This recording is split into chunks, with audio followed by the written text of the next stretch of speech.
Imaginemos la escena, una de esas que hielan la sangre. La mascota está jugando en el jardín, todo es normal, y de repente un grito de dolor. O peor, un silencio ahogado. Uf, se ha lastimado o se está atragantando. En ese instante, el mundo se detiene y solo hay dos caminos. El pánico que paraliza o la acción que puede salvar una vida. Exacto. Hoy vamos a explorar qué hay detrás de esos segundos críticos. Exacto. Y no se trata solo de qué hacer, sino de por qué lo hacemos. Vamos a sumergirnos en el mundo de los primeros auxilios veterinarios, pero no como una simple lista de instrucciones. Claro. Vamos a ver cómo este campo ha hecho una transición brutal, pasando de la intuición y los remedios de la abuela a protocolos rigurosos basados en ciencia. Es todo un viaje, entonces. Es un viaje fascinante sobre cómo se toman decisiones de vida o muerte. De acuerdo, vamos a desglosar esto. Y las fuentes que tenemos son increíblemente diversas. Por un lado, las guías oficiales, el ABC de la Asociación Americana de Medicina Veterinaria y la Cruz Roja. Lo estándar, digamos. Exacto. Pero por otro, nos metemos en la cabeza de los veterinarios con investigaciones académicas sobre los dilemas a los que se enfrentan. Ajá. E incluso tenemos un estudio que es casi como espiar. Usaron técnicas de escucha en redes sociales para entender de qué habla la gente, cuáles son sus miedos y frustraciones reales con sus animales. Y el objetivo de este análisis es conectar todos esos puntos. Entender no solo la técnica para, por ejemplo, controlar una hemorragia, sino por qué esa técnica es la recomendada hoy y quizás no lo era hace 30 años. Entiendo. Veremos que la preparación de la persona que cuida al animal y la atención profesional no son dos cosas separadas, sino los dos primeros eslabones de una misma cadena de supervivencia. Pues empecemos por el principio, por ese momento de caos. Todas las fuentes coinciden en que la primera regla, antes de hacer absolutamente nada, es una que suena simple pero es dificilísima. Mantener la calma. Fundamental. Y sobre todo, garantizar la propia seguridad. Un animal con dolor, por más dócil que sea, puede morder por puro miedo e instinto. Totalmente. El primer auxilio no es para el animal, es para la situación. Y una vez que la escena es segura, el objetivo no es curar. A ver, que quede claro. Ajá. El objetivo de los primeros auxilios no es que uno se convierta en cirujano en la sala de su casa. La meta es una sola: estabilizar. Ok. Y para eso está el famoso ABC. Vías aéreas que estén despejadas, respiración, que el animal esté respirando, y circulación, que el corazón esté latiendo. Ok, el ABC como base. A partir de ahí vayamos a los casos más comunes que mencionan las guías. Digamos una herida que no para de sangrar. ¿Qué hacemos? Aquí hay un detalle que parece pequeño pero es crucial. La recomendación es aplicar presión directa y firme sobre la herida, usando una gasa y un paño limpio. Ok. Durante al menos 3 a 5 minutos sin parar. Y aquí viene el punto clave que las fuentes recalcan. No levantar la gasa para ver si ya paró. Ah, Eso es súper importante. Uno querría mirar. Claro, es el instinto, pero cada vez que se levanta, se puede romper el coágulo que con tanto esfuerzo se está formando. si la gasa se empapa de sangre, no se quita. Se pone otra encima. Se pone otra encima y se sigue presionando. Exacto. Fascinante. Un pequeño gesto que lo cambia todo. ¿Y qué pasa con la asfixia? Ver a un animal que no puede respirar debe ser de las cosas más desesperantes. Lo es. El primer paso es abrirle el hocico con cuidado y buscar visualmente si hay un objeto. Si se ve y es fácil de sacar, se intenta. Con cuidado. Con muchísimo cuidado. Si no, o si el animal está inconsciente, es cuando se considera la respiración de rescate. ¿Y cómo se hace eso? Las guías son muy específicas. Hay que cerrar firmemente el hocico del animal con las manos para sellarlo y soplar directamente en su nariz. 2 soplos suaves, solo hasta ver que el pecho se levanta. Es una maniobra delicada. Y luego está el tema de los huesos rotos. Aquí siento que la intuición nos podría jugar una mala pasada. Uno ve un hueso fuera de lugar y el primer instinto podría ser intentar acomodarlo, y sería un error catastrófico. Todas las guías, sin excepción, son tajantes en esto. Jamás intentar realinear una fractura. Jamás. Se puede causar un daño irreparable a nervios, arterias, músculos. Lo correcto es inmovilizar la extremidad tal y como está, si es posible y sin causar más dolor. Entiendo. Pero muchas veces, la mejor y más segura opción es simplemente envolver al animal en una manta para contenerlo y transportarlo con mucho cuidado, idealmente sobre una superficie rígida como una tabla. Esto de no intentar acomodar la fractura me parece un ejemplo perfecto de cómo a veces el conocimiento va en contra del instinto. Y para aplicar todo esto, se necesita un botiquín. Fundamental. Todas las fuentes insisten en que tener uno a mano es tan importante como saber qué hacer. ¿Qué no puede faltar? Bueno, más allá de lo evidente como gasas, vendas y cinta adhesiva, hay elementos clave. Primero, la información de contacto del veterinario de emergencia y del Centro de Control de Envenenamientos. Tencia importante. Se recomienda clorexidina, pero se insiste en evitar el alcohol o el agua oxigenada directamente en heridas abiertas. Ah, ¿sí? Yo pensaba que el agua oxigenada era lo ideal. Es un mito común, pero pueden dañar el tejido. Y hablando de agua oxigenada, o peróxido de hidrógeno al 3%, las guías son muy estrictas. Solo debe usarse para inducir el vómito si un profesional lo indica por teléfono. O sea, nunca por decisión propia. Jamás. Puede ser muy peligroso si la sustancia que ingirió es corrosiva, por ejemplo. Bien, todo esto suena muy claro y metódico en el papel. Pero me pregunto de dónde viene esta certeza.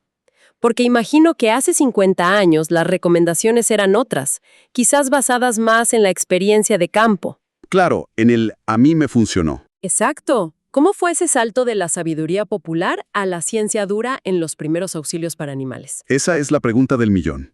Y nos lleva al corazón de una revolución silenciosa en este campo. Nos adentramos en el concepto de medicina veterinaria basada en la evidencia, o MVVE. Ok. La idea es simple en teoría. Cada decisión clínica, desde qué sutura usar hasta cómo reanimar a un paciente, debe basarse en la mejor evidencia científica disponible, no solo en la opinión de un experto o en la tradición. Suena lógico, es lo que uno esperaría de la medicina, ¿no?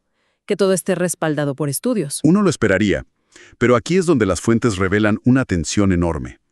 Un estudio cualitativo que se hizo con veterinarios en el Reino Unido es revelador. A ver, Ellos dicen que aman la idea, que tienen una cultura de la curiosidad, pero en la práctica se topan con una pared. ¿cómo así? Un momento. Eso es fuerte. O sea que, a diferencia de un médico para humanos, un veterinario podría estar tomando decisiones basadas más en su experiencia personal que en un estudio a gran escala. Exacto. Eso podría explicar parte de la desconfianza que mencionaba el otro estudio, ¿no? La sensación de que el tratamiento depende mucho de a quién le preguntas. Has dado en el clavo. Esa es exactamente la tensión. Los veterinarios se ven obligados a navegar en un mar de incertidumbre, combinando la poca evidencia sólida que existe con sus años de experiencia. ¡Wow! Y es precisamente para combatir este problema que nacen iniciativas como Recover. Recover lo mencionan varias fuentes como un punto de inflexión. ¿Qué es exactamente? Recover es un esfuerzo global para estandarizar la reanimación cardiopulmonar, o sea, la RCP, en perros y gatos. ¿Estandarizar? Sí, antes de esto, cada veterinario la hacía como creía que era mejor. Un grupo de expertos se dedicó a revisar sistemáticamente toda la evidencia científica existente. Ok. Y para hacerlo, usaron un método llamado GRADE, que es básicamente un sistema para calificar la calidad de la evidencia. No solo se preguntan, ¿esto funciona? Van más allá. ¿Y qué se preguntan? Se preguntan, ¿qué tan seguros estamos de que funciona? Esto le da una solidez increíble a sus recomendaciones. Vaya, entonces Recover es como intentar escribir la Biblia de las emergencias veterinarias. Un solo libro de jugadas para que no importe si estás en Ciudad de México o en un pueblo pequeñito, tu perro tenga la misma oportunidad. Ese es el punto. Es un cambio de paradigma total. Totalmente. Y aquí hay un dato que es realmente un balde de agua fría y que justifica todo este esfuerzo. Las fuentes señalan que la tasa de supervivencia tras un paro cardíaco en humanos que ocurre en un hospital supera el 20%. 20%. Ok. En perros y gatos, esa cifra no llega ni al 6%. 6. Es una diferencia abismal. Abismal. La razón no es que los veterinarios no sepan qué hacer, sino que durante años no hubo un estándar. Recover busca atacar ese problema de raíz. Claro. El gran insight aquí es que la estandarización, basada en datos, es la herramienta más poderosa que tenemos para empezar a cerrar esa brecha de supervivencia. Y por eso ofrecen la única certificación oficial en RCP veterinaria con guías actualizadas este mismo 2024. Ok, esto cambia la perspectiva. Ya no hablamos de una lista de consejos, sino de un sistema global para salvar vidas. Pero ahora bajemos de la ciencia de élite a la cocina de casa. Al mundo real. Exacto. Una cosa es un protocolo de RCP y otra muy distinta es intentar darle una pastilla a un gato que parece tener más fuerza que una sierra.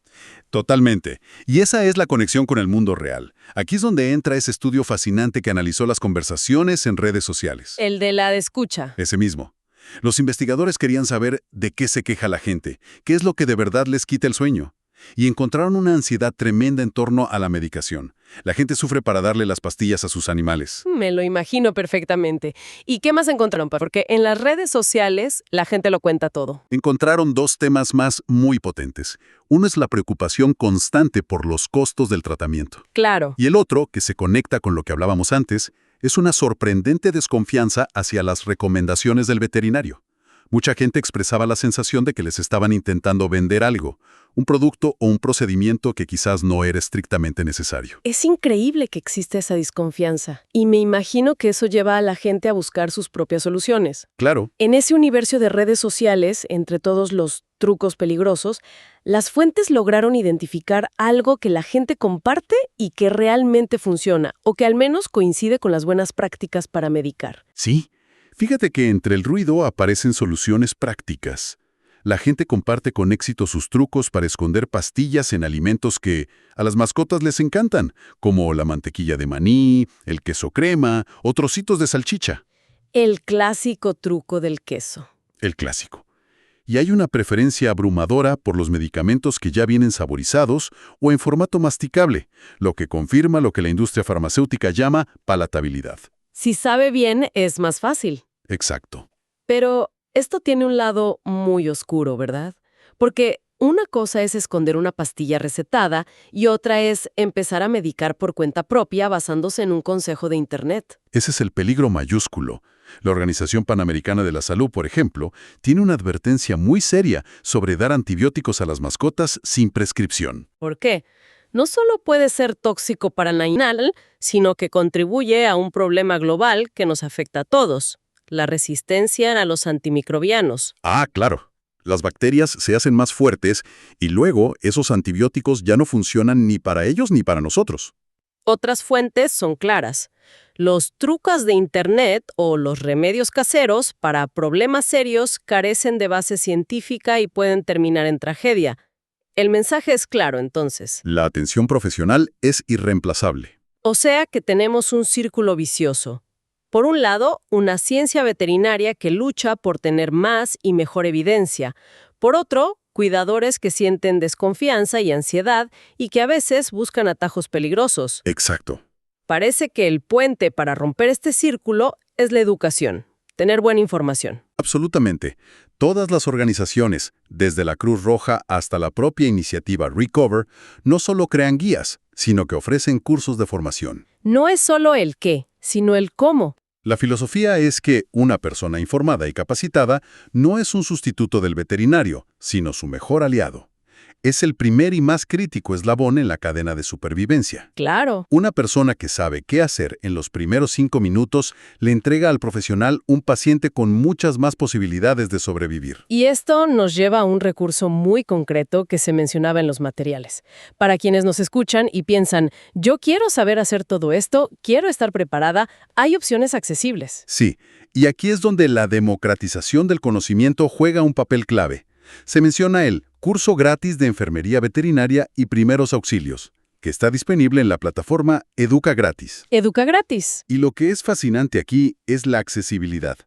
Mientras que certificaciones profesionales como la de Recover son más especializadas y tienen un costo, esta plataforma ofrece cientos de cursos sin ningún costo. Y este curso en particular cubre lo que hemos estado hablando. Precisamente.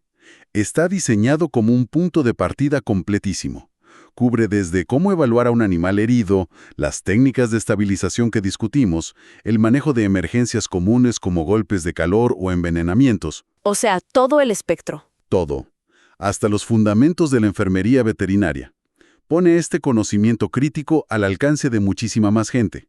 Además, un punto interesante es que, al finalizar el curso, quienes lo deseen pueden optar por obtener un certificado, lo que le da un valor añadido. Entonces, hemos recorrido un camino largo. Empezamos con el pánico de una emergencia y llegamos a la importancia de un curso online gratuito. Exacto. Si tuviéramos que resumir la gran lección, parece ser que la preparación es lo que transforma el miedo en una acción útil y eficaz. Y que esa preparación es una colaboración.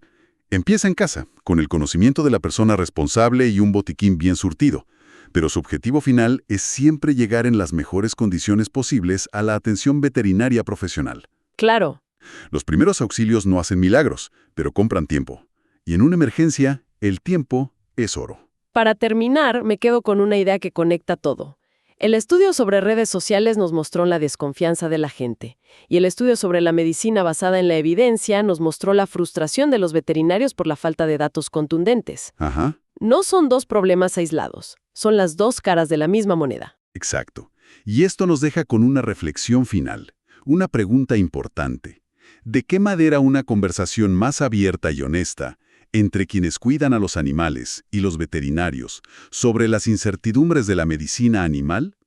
Incluyendo los costos. Incluyendo los costos, sí, pero también los límites de la evidencia científica actual, podría empezar a construir ese puente de confianza que al final del día es lo más crucial cuando la vida de un animal pende de un hilo.